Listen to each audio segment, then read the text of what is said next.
Give you a brief overview of the timeline and the combat actions up to this date. So, phase one, we're going to start moving U.S. troops into the area. So I don't need you to read this slide in depth, but just know that we're doing a massive movement by ship, and they're going to start offloading in Gorgas. So, step two, we're going to start deploying to forward bases and moving up north. We don't look to have a major conflict right now. We're still bringing in troops at this point. Massive influx of combat power until we can start moving forward into full-blown combat operations.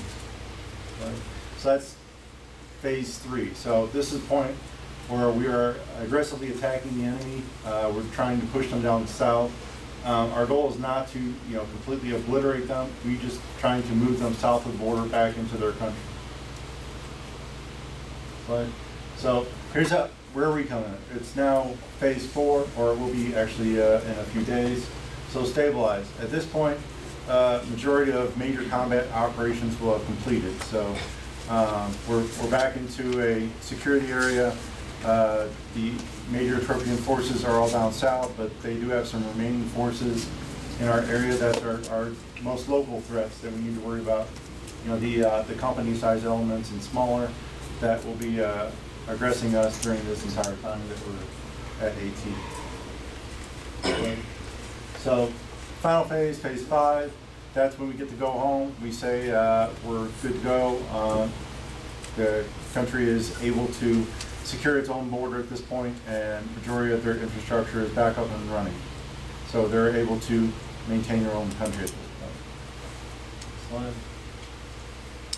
So here's the timeline. The video that we spoke about earlier, that was around the March time frame. So Ethiopia requested our assistance back in February when they were attacked. They immediately asked us. The president responded, and we started moving troops in. You can see the first troops arrived in April. Going forward, and at the bottom there is the different phases that I just spoke about. So phase three is into the end of July, and phase four is beginning 29 July time frame. So there's a lot that happened before we got there. Thankfully, most of the combat operations will have completed at that point. Next slide. So here's an overview of it step by step. So you see there's a C-pod, where the ships will be unloading all the vehicles on the west side of Gorgas there from the sea. Next slide. They're going to be moving off those and taking up base ISD Courage. So that's a staging point before they move into the country of Ethiopia. So down at the bottom, it's kind of cut off, but you can see all the way across those rows are all the different units that are moving into the area. So we have,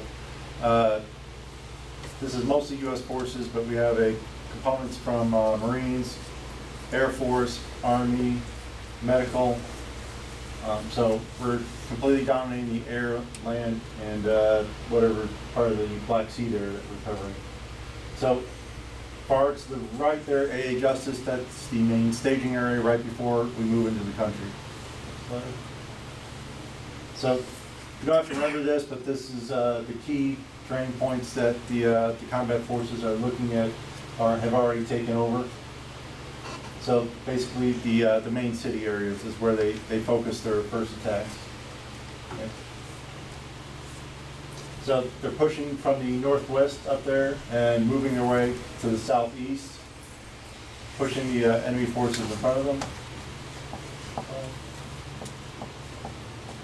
So this is all the different combat objective areas. Slide. So here we are into middle of July. So at this point, the first CAT has pushed almost to the Ariana border, and Zinc in the upper right is almost completely done. 17 July, they've actually it's done. 17 July, they've secured it. Next slide. So here is our current time frame around 24 July. You see AO Dragon, LSA Trigger there, that's the purple area in the middle. That's where we're going to be at. And we're surrounded by friendly forces at this point. Down south, there's still a few lingering elements that will be pushed out of the area next. So here's a little bit more blown up area slide, and 27th July, we got the last enemy elements just at the border. Next slide. So at this point, 27th July, 20th July, all the enemy have been pushed out of the country. We're called in to support LSA Trigger, AO Dragon. CHEF 15, that's our higher headquarters. And you can see their intent here is to come in, push the enemy out, and then reestablish control of the civilian authorities. And so that's our goal too, to support that mission right there. So first cab, that's our combat guys who are surrounding that's the ones who secured this for us. And they're the ones who are going to be doing the basic combat security support in our area immediately. Specifically 157th Med, next slide. You can see they're in control of AR Dragon. So there is not an actual 157th Med that's notional, that's going to be played by the 86th Training Division. But if we had any coordination to do with them, combat-wise, it'd be going through them. Next slide. 364th ESC, that's our immediate higher headquarters. So that's our boss. They are in control of sustainment mission. So they're the ones moving all the food, the fuel. They're in charge of all the FOBs, making sure transportation gets done, and supporting the warfighters. Slide. So we're going to cover briefly the task board. Slide. So you can see at the top, UCOM, that's the one with the 5 X's, so it's a 4-star general. And CFLEC and all the other guys under CJTF 15, those are all brigade and higher, division and higher. And to the right there is the ESC 364th. Next slide. So this is what the 364th looks like, and we're their third row from the right, 648, with the one little fire truck underneath us. But you can see just the scale of all the units underneath them. So they have 1, 2, 3, 4 brigades. That's a lot of troops doing sustainment to support an area this size. That's what's going to require. And there's a lot of CSSPs. They're the main pushers for the sustainment mission. Next slide. 518th Sustainment Brigade, that's the one who are going to be supporting us in our area. So they're going to be getting us our food, our fuel, and keeping us working with all the classes of supply.